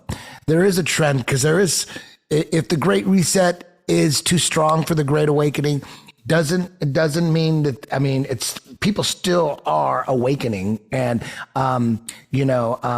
a lot has been exposed over the last couple of years. Like nobody knew who BlackRock was and Vanguard. Nobody knew they were buying everything up. Nobody knew Bill Gates was buying up the farmland. Everybody knows that. Most people thought Bill Gates was a good person. Not so much anymore. People are like, the new thing is like, moving out of the cities and into like some rural area where you could start growing your own food and stuff. That's like a new concept now. Like Ronda Rousey, she's huge UFC star and a huge pro wrestling star. She's on a farm. She's growing her own stuff. She got married. She's having kids, and it seems like that's the cool thing to do. And when I was growing up, that's like the backwards thing to do. Like everyone was supposed to leave the farm and leave the Midwest for the big city. I went to Hollywood. They got me. I wanted to be a rock star my whole life. I saw at 8 years old, I saw Kiss on TV. I saw screaming fans, just worshiping them. And I'm like, I want some of that. I want people worshiping me. I want people screaming for me. So that was, a mission of mine. They got me hook, line, and sinker, man. I went to Hollywood trying to be the rock. I would have done anything to get signed, So thank God my music sucks, man. Thank God I didn't get sucked into that. Who knows where I'd be now if I would have got like a record deal. Shit, man, I'd be dead by now probably, but everything worked out perfectly. Music never took off. I still make music, but thank God it didn't take off, man. My life is perfect. What would your great reset look like today? I mean, like if you had a great reset, and it was great for the people. The great reset would be, give everybody a plot of land. We should be living rent free, plot of land, rent free. Water should be, you shouldn't be putting any goddamn chemicals in the water. Like, why? You guys are putting fluoride in the fucking water. Why? Oh, because you're too lazy to brush your teeth. Like, really? Yeah, you're too lazy to brush your teeth. So we got to take care of your teeth for you because you're just too lazy. Look what happened to the English. Look at their teeth. So we're going to make sure you have good teeth. And they're still putting fluoride in the fucking water. Like, what? We shouldn't be, we should be encouraged. Like, school should be about learning how to farm, learning how to grow your own chickens and grow your own vegetables and build and and all the aspects of like real living, And how much government do we need really? Like, how much do we like? You the roads and you roads and the post office, man. Do we really need to pay all like half our fucking money for all that shit? Shouldn't taxes should be like 5% or, you know what I mean? That's it, flat 5%. It should be something like that, flat. It shouldn't be 50%. It's ridiculous. We're like slaves. It's and most of that goes to the Federal Reserve, you know. And there's nobody keeping track of like our tax money and how it's spent. It just seems like the number one mission for politicians is to figure out how to steal that tax money, write up some kind of humanitarian bill. Oh, I'm philanthropic. It's gonna go to help people. And people are like, oh my God, because most people are good people. Most people you're born a good. If you're a evil piece of shit, something happened to you as a kid. If you're an evil piece of shit, that's not normal. You know, something happened to you as a kid. If you're brought up with love and your family, mother and father and your brother and sister, and you know, you're generally a good person. So those people, it's really easy to manipulate them. You know, you just got to make up some kind of a humanitarian aid bill, like, oh, these people are suffering, we're gonna write a bill and give them fucking $5 billion. And like, oh yes, let's help people. How could you be against it? We gotta help people. Yeah, I want to help people, but these people are tricking you. It's like like those Nigerian email scams. You know what I mean? It's all about helping someone. That's how they scam you. And this fake debt, you know, the fake, like anyone should care. We should default on that debt. Yeah. You know, we should bankrupt on any debt if we really gave a shit about the people and the state of well-being. You know, just default on it, whatever. It's just a number. You guys are creating all this out of thin air anyway. Yeah. But they don't want to do that. You know, they want to keep this. They want to keep the scarcity. You know, even with the land. Ooh, there's not much land, you know. Yeah, the resources are finite. Yeah, and your water needs to go up and your power needs to go up. There's not much power, you know. We're struggling for everything, you know, for your, you know, and it's just, life is so simple, and it's all this drama around these simple things, the food, the housing, you know, these simple things. And I think if people had more control of those things, they would be less affected by the ups and downs of these politicians and all the bullshit that's going on in the world. Now, there's a video with a guy. I don't really know who he is, but he's saying some really interesting stuff about oil. Yeah, the peak oil is another one. It looks like there's no shortage of oil, you know, like, is he the one that talks about it replenishing itself, being ambiotic? Yes, play this. Listen to what he says. This is some interesting stuff. When they first found petroleum, because they were beginning to make motors and needed on axles of wheels on railroad trains and all that sort of thing, and remember, trains started in the beginning of the 19th century, then oil went from just a lubricant to a fuel, and it made it valuable. And Rockefeller happened to be the smartest man in the business at the time, but he made most of his money, or much of it, off the transport of the petroleum as well as selling it. But one thing they realized was, because oil is putting a price on oil is like putting a price on a pail of water. You know, no initial cost is in the ground, and in those days they were, some of it, almost what you'd call surface mining the oil. They didn't go down deep. So in order to get the price up, they hit on the idea that they would have to make it appear to be scarce. That after we take the next few barrels out, we're probably going to have to close as well. You know, that kind of thing. But a very fortuitous event. In 1892, there was a convention in Geneva of scientists to determine what organic substances are. Well, the definition of organic is a substance with hydrogen, oxygen, and carbon. And so it's usually a living substance, a tree. You analyze a dead tree, hydrogen, carbon, and oxygen, and grass, and so on, living things. Animals, we are hydrogen, oxygen, and carbon. So at this Geneva Convention, Rockefeller took advantage of sending some scientists over who said, oil, petroleum, is hydrogen, oxygen, and carbon. Therefore, it must be derived from the spoiling, the rotting of formerly living matter. And playing the game properly, when this scientific convention was over, they defined oil as the residue from formerly living matter. Well, that makes it a fossil fuel. I don't know why they decided to use the word fossil, but it says formerly living matter is fossil. Well, of course, today, and another thing we should know is that there has never been a fossil, a real fossil, found below 16,000 feet. And you can't argue at 16,000 as a level line, because someplace the ground sinks and so on. But 16 is what the scientists say, 16,000. We mine oil, or we drill for oil at 30,000, 33,000, 28,000 every day of the week. So right there, we rule it out that it isn't fossil fuel.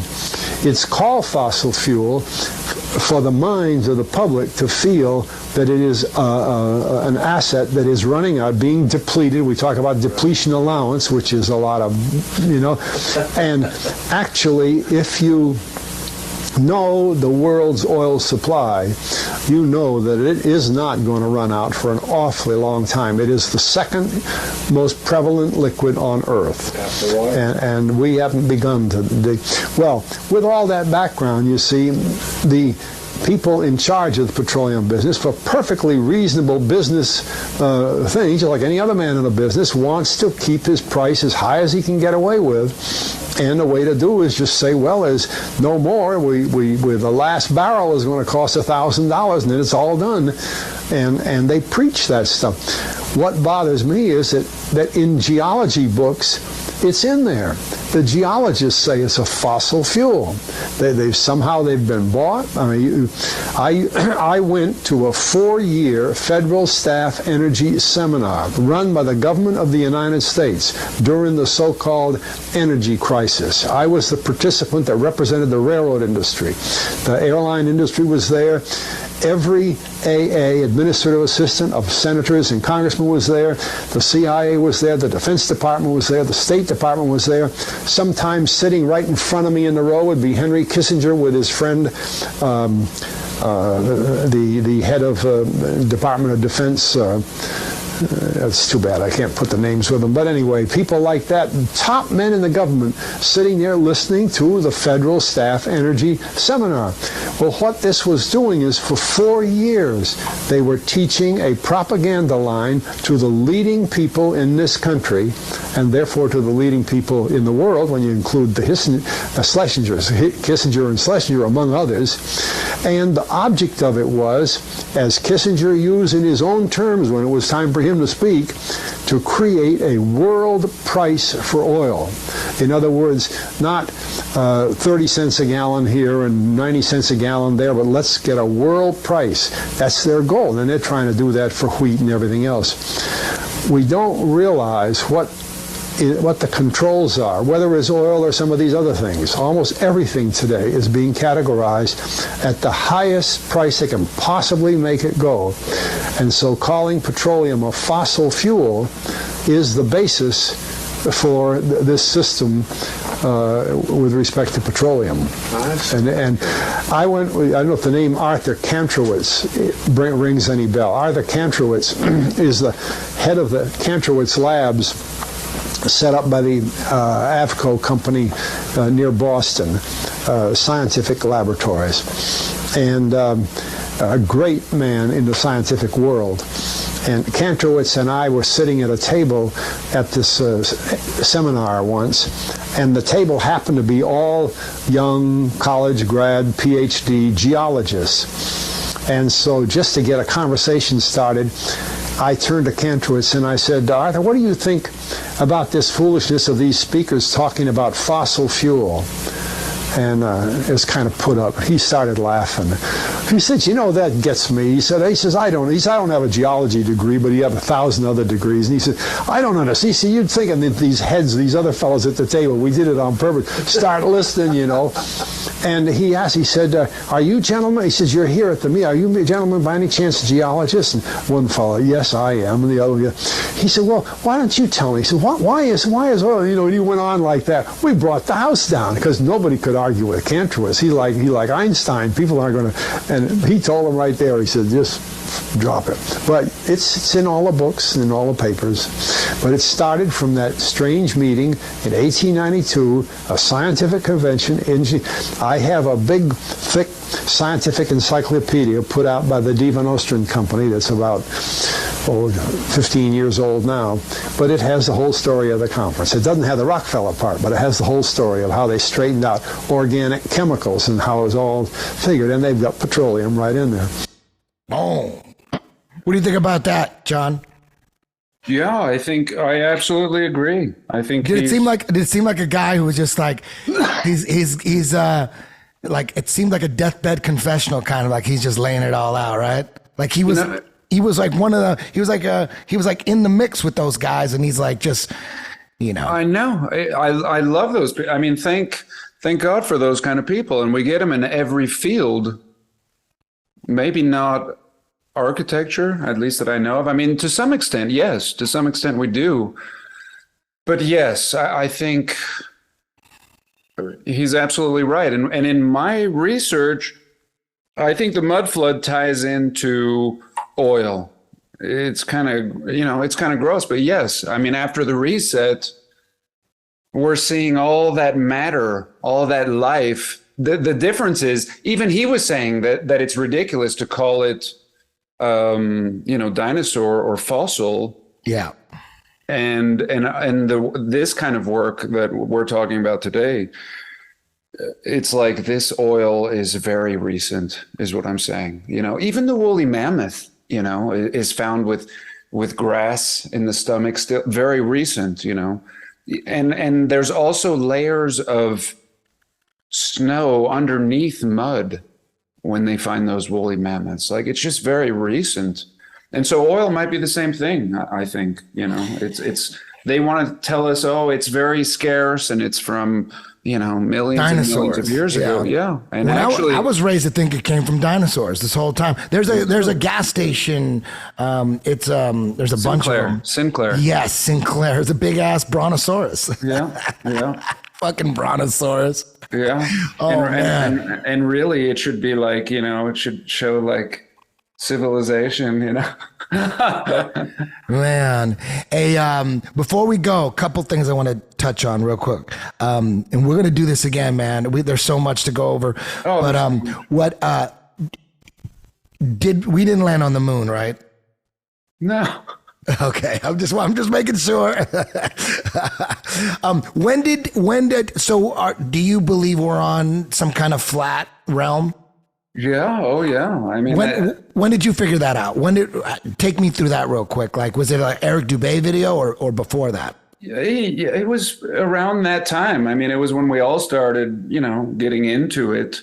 I wasn't making videos then, but yeah, as soon as it was being talked about, I was sold, Do you remember the videos, the first videos that you saw on it? I don't. But what's always caught me, what I can't shake and what nobody should be able to shake is the curvature. I mean, just taking the formula, just take their formula and go on a mountaintop or go, out here in Utah, it's easy. We can see 100 miles easy, from any point where I'm at here. And it shouldn't work. It just shouldn't work. But no, I don't specifically remember, what.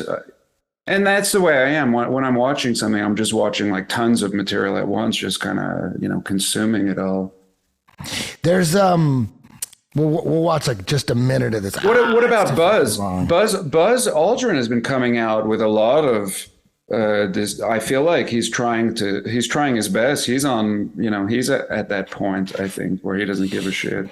It seems like that one clip where that little girl asks him, like, why haven't we been back? And he goes, well, we haven't been back because we never went, and that's just the way it is. That could be an admission, or it also could be she goes, why haven't we gone back? He goes, well, we haven't gone back because we haven't gone back, and that's just the way it is. It could have been like that, you know what I mean? Instead of the way he worded it was like, we haven't gone back because we never went, So that one's hard. But the one clip where he's in the middle of an interview, and it's that guy, forget his name, but it's the guy that made that funny thing happen on the way to the moon. He puts up an interview and then he grills him. Once he gets him set up, Buzz Aldrin thinks it's like a legit interview. And then he gets pissed off. He goes, get out of here. This interview's done. Get out of here. I'm not going to, go through this shit. Get out of here. And then he goes, why are you coming after me? We were just passengers on a flight. Why don't you go to the heads of NASA and talk to them? When he said that, I'm like, whoa, that was huge. That was huge. Yeah. Got that? You got to play that real quick. I know for a fact that you did not. You know for a fact that we did not. That's correct. And you'll see this tape proves that. Okay, well, I'm not interested in satisfying your suppositions when there's all this evidence that we did. This proves, as you see, that you were using the window to demonstrate that you were halfway to the moon when you were Turn the camera off, please. Turn the camera off. Through the other windows. You're full of shit. It shows that you're in Earth orbit. Now, if the moon is 3 days away, and this is late, on the 18th, how could you possibly walk on the moon 2 days later when this was shot on the 18th? You want me to sit in front of a camera while you're taking pictures, you're showing this, and then you want to see my reaction? I know for a fact That's slimy journalism. Do you realize that? You ought to be ashamed of If you read the yourself. document that I have in here, you'll find that it's not. That this is a personal plea to do what is right. Well, we sit and we talk about things ahead of These are the time. documents that you want to see. Place the camera at the back of the spacecraft. I know for a fact But that what it is you're trying to do is unethical. You don't believe that? It is completely No, I do not. with the Earth in low And orbit. we have a difference of opinion. The circumference of the window. This is where you're using the window of the spacecraft to appear to be the Earth far away. Darkened walls of the We got the raw footage of it. We have an auxiliary track, someone prompting you when That to is why speak. they wanted the interior. You believe in UFOs? No, I Believe do we've not. been visited by? Well, why do No, I you want don't. to believe this? I know for a fact we've had this analyzed, and this is the window, and you're in, and it's dated by an atomic clock at the Goldstone tracking station, which is on the tape. Well, you're talking to the wrong guy. Why don't You were you there. talk to the administrator in NASA? We're passengers. We're guys going on a flight. We're not. I know for a fact. Right there, Don. Right there. That's it. Because we're passengers going on a flight. Yeah. Why don't you talk to the NASA administrators? Like, what? Yeah. Dude, that was an admission that he didn't go. Yeah. Yeah. I've never seen that one. Yeah. So shit. Yeah. So, and now there's, obviously, Hibbler, my boy here, he released Level. I don't know if you've seen Level, and then part 2 is called The Next Level. Awesome. Have you seen those? Yep. And then there's this documentary called I forget what it's called, but it's just with pilots and military personnel all just saying, what's it called? Flattening the curve. Or flatten the curve. That one, flatten the curve. That one, man, that's huge. And then all those documents, man, there's so many documents from Rob Skiba's the one that I saw first put this out. God rest his soul. He was one of the first ones that I remember when he was driving out on the boat, and he was doing the experiments on the boats showing the Chicago skyline. Yeah, that's right. And Yes. the best, I mean, the best evidence for me is this. It's so clear where he's going on. He's on his computer going to NASA, the NASA website. He's going right and pulling up documents that have nothing to do with flat Earth. Have nothing to do. These documents are all about calculating the motion of missiles and high altitude aircraft. Calculating the motion, like, when you're calculating the motion, I'm no scientist, but if you're calculating the motion of missiles that are going, like 1,000 miles an hour, something like that, or 2,000, something like that, something crazy. If you're calculating the trajectory and the motion of these missiles, it has to be fucking super crazy accurate. And the opposite of a ball is flat. The opposite of rotating is not rotating. So in all these documents, when they're trying to predict the motion and the trajectory of missiles, the number one rule is you have to do these calculations and assume that we're on a flat, non-rotating Earth. It's constant. In all these documents and government documents on government websites, they're all like, and then the only thing people can say, that the skeptics are, they're just simplifying it. They're just making it simple.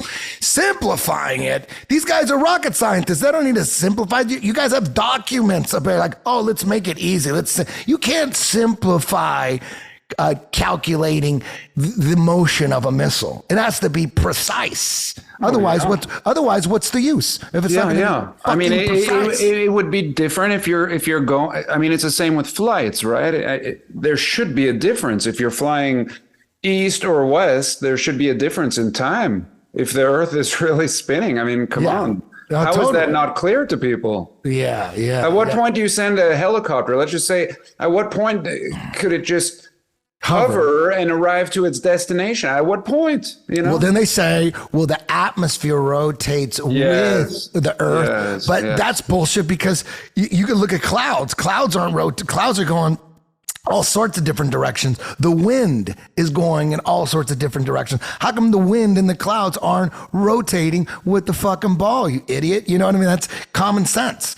Like you said, if the ball is rotating 1,000 miles an hour, at the equator and whatever it is where we're at, like 600 miles an hour, whatever, you should be able to hover with a helicopter and just hover, and eventually you'll get across the United States or whatever, get to New York by just hovering, or vice versa. So it's ridiculous in so many ways. And one thing that I tripped out to is like the North. Let's say let's just say there really was a ball, like we're really on a ball, right? Then the North Pole, like that point where it's rotating, you should be on. If you go to the North Pole, you should do the same thing. Send the helicopter up. Yeah, you should rotate around that North Pole, right? Yes, Shouldn't you rotate right there? Yeah. There should be a tight little rotation around the North Pole, right? You should stand and go around it, but no. You can't even find the North Pole. Oh, and there's a glitch. I think they supposedly have a time lapse camera up there, but there's a glitch in it. It clearly doesn't show the there's always glitches. The shadows jump. SpaceX with their you're landing a fucking rocket. You guys could barely launch them, and now you're gonna tell me you're gonna launch a rocket. It's gonna go 14,000 miles an hour, and then you're gonna slow it down and land it. Get the fuck out of here, man. Them landing fucking rockets is hysterical, man. That's and really the realm, it ties into this. It ties into all this hidden history, we were talking about, why haven't we heard about Tartaria? Okay, whatever it is, why does nobody know about it? Why is it so interesting when we finally learn about it and see it on hundreds of maps? It's just because it feels like it's hidden from us. It's the same with the little continent of Friesland that disappeared. That's on old maps. There's no more Friesland, and there's no more North Pole. There's no more North Pole. When you were talking about the North Pole, we should be able to go North Pole. There's no North Pole anymore. I mean, when I grew up, I had a globe. Like most children, and there was a North Pole on there. There was a little nub. It was a cool globe because, all the mountains, like the Rockies, you could rub your hand over it and it was elevated. Yeah. And I used to rub my hand over the North Pole. I remember it. I mean, I could feel the North Pole right now. I mean, in my memory, it's gone now. Yeah. Now there's no North Pole. We only have this digital idea of the realm that we live in, and the old map makers like Mercator, who was one of the greatest map makers. I mean, we still use his projection, the Mercator projection. We're told he was just up in the night when he put a continent up there on the North Pole. Yeah. So all those old maps with the North Pole being like, 4 pieces of land, and then there's like the Mount Meru and all that stuff, and then all of us, now there's nothing there. It's just ice and water. Yeah. And it really seems like just so many of our questions could be answered up there if we had access to it. I mean, we can't go to the north, we can't go to the south. We have the auroras shooting out. That should attract everyone. We should all be going there. Yeah. Like, what the hell, Yeah. Remember when all the sometimes you get like the oceans recede? You remember that for a while? You'd have oceans that would recede for days, like beyond the tides. The waters disappeared. Like by the beach? Yeah, by the beach. And the waters would just recede for days. And then sometimes they would flood, like in Venice, the waters rose, they rose. It doesn't make sense. It was beyond the tides, and it makes me think when we hear of the old lore of the North Pole, there were rivers, it was like a pump almost, waters were coming and going from these rivers. And it almost seems like, there's a lot of shit going on there, and we're definitely kept in the dark. Yeah, look, there's an old map right there. That doesn't exist anymore. None of those lands exist. And I think they do. I mean, I think if we could, if we could do what we want, we would go. We would go to Greenland. We would go all the way to the north tip of Greenland and keep going, Yeah, when you look at the map from over, like right there, it looks like even beyond that, like go back a little bit, like where we could see, it seems like you look at the coastline around the North Pole, it's all Russia, like Canada, you know what I mean? It's like, it's like its own little like Mediterranean type. Yes. And it ties in like this is like the source. No third world countries get that shoreline. You know what I mean? That shoreline is owned, by, it seems like it's just all white people. Well, and if you look at that map, it says, like there's different people living on each part, like each island. Like one of them was like pygmies, it says, inhabited by pygmies. So where are the pygmies? Who are the pygmies?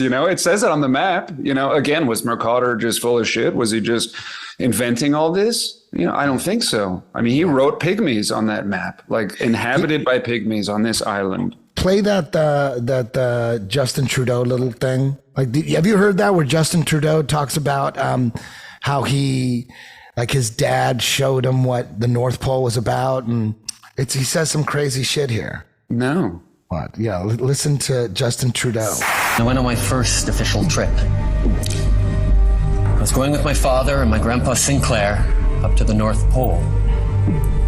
It was a very glamorous destination. I figured I was finally going to be let into the reason for the existence of this high security Arctic base. It was exactly right. We drove slowly through and past the buildings on a special top secret mission. And that's when I understood just how powerful and wonderful my father was. Interesting, right? Yeah. Like what did he see? It's like he saw something that he couldn't really talk about, I thought it was interesting that he said we were driving through cities and buildings. Isn't that what he said? Yeah. What's up with that way up there? Yeah. and that's it. And when we look at these old maps, how they would depict a city, they would have like a little castle instead of a dot or something like that. They had a little castle. Even their map was more interesting than ours. And there's castles up there. There's castles in lands that don't exist. So yeah, they gotta have continents that they just don't tell the peasants about. I mean, if I was in the Illuminati, I'd be like, yeah, we don't need to. Let's just save like Greenland. I bet Greenland is just like, that's where all the old controllers go to live out the rest of their lives. Maybe they fake their death. Like anybody that needs to fake their death, like, dude, you need to fake your death. You're going to go to the island. You fucked up too much. We got to get rid of you, Yeah. Like, why wouldn't they do that? Like, and I guarantee there's still, cities that haven't been found. Just like we're seeing these pictures of these old cities that appear to be discovered. I mean, they're telling us they're building them, but everything looks so old. I'm sure that there are still cities out there. Oftentimes, I think that like communist nations. Dude, Turkmenistan. Dude, yes. Look up, dude. Turkmenistan, like secrets. Dude, this city is insane. You know what I'm talking about, right? Yes, it's like in the middle of the Middle East. Yeah. It's like and everybody has free power, and there's that tech everywhere. The whole city is given free power. It's really mysterious. What's the name of this? The name of the city is like Amacroft or Amshoff, or there's like Ashgabat. Ashgabat. Ashgabat. That's it. That's the city. Fucking insane. Nobody knows about this. Ashgabat, Turkmenistan. Yes. And so that's a great example. It's like this fully built out city with nobody there yet. And it's like just these elite are there. And they tell us, oh, it's, you know, they all have free power and they have free housing. And you're like, well, what is this place that we've never heard of with free power and free housing and Tartarian style buildings? You know, I mean, red flag. Yeah. Right in the middle of nowhere. Yeah. And a few people have been there. There's some videos on YouTube about it, but it's a very, everyone that even made a video about it was like, this is the creepiest place I've ever been to. There's like nobody here. Do they allow people to go in there and like roam around? And they do, but it's very strict. It's like North Korea. Strict. Yes. Right? North Korea, you're escorted through everything. You're watched and escorted and you feel very uncomfortable. And every video I watched on it, I had the same feeling.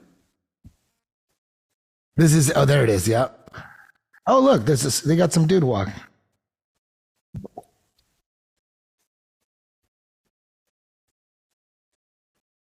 Yeah. So how can a place like this exist with no people? But isn't there people like on the outskirts of the city and like just, I mean, there's people right there. There's people, but it's just they're out of place. Just similar to how our pictures in the 1800s, how we look out of place, surrounded by this immensity, right? Like these people just seem out of place. You know, this video didn't give you a good look at the city. Look, there's nobody on the roads. There's no cars. There's, you know, it's very dismal. So it's almost like, you know, I think that parts of it are new. I think that's it. Ashgabat right there, Turkmenistan. It's an empty city. You're right. There's nobody there. Yeah. China has a lot of empty cities too. Man, they got big stadiums. And a lot of it looks brand new. A lot of it does, but they have a lot of old as well, you know, the stuff that looks like what we call Tartarian. Yeah, like what the hell is that?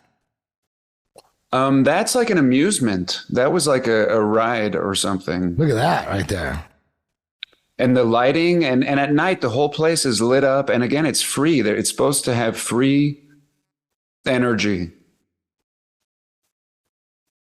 There's a couple cars. Yeah. Crazy. Hey, John, we got to go. This was awesome. That 2.5 hours just blew right by. Thank you for your work. Thank you for what you're doing. I've said this many times. Your YouTube channel is the most entertaining channel for me out there right now, man. I'm so behind. You've made so many videos. I'm still so behind. I need to catch up, but keep doing what you're doing. Hopefully that bump on JRE will get like an army behind you we should start like, snowballing this movement. You know what I'm saying? Absolutely. It was a pleasure. It was awesome. And I appreciate everything. Thank you very much, man. We'll have you back on again. And if you find any cool stuff, text me a link. I'll do the same thing to you, man. Let's just keep fighting the good fight and try to figure out what the hell we're on and where we're going and Absolutely. Where we've been. Yes. It was good, brother. We'll talk soon. Thank you, man. Have a good cool. day. You too. The Jiu Jitsu Dojo is the ultimate training ground for life. Jiu-Jitsu will accelerate the evolution of your being, your consciousness, your soul. Through this amazing art, you will prove to yourself that you can master anything you set your mind to. Happy birthday, Eddie Bravo! I leave for Brazil tomorrow. Are you the Fear Factor guy? I'm like 6 pounds over. Time to sweat it out. Just imagine someone that has no idea how different your game is.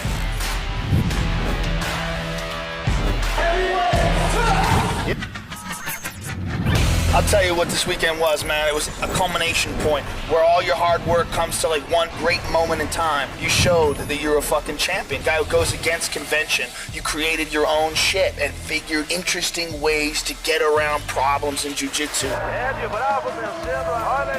And shows you that great things are possible if you work hard, if you dedicate yourself, and you use your creativity, and you push through. Your own human potential just goes up.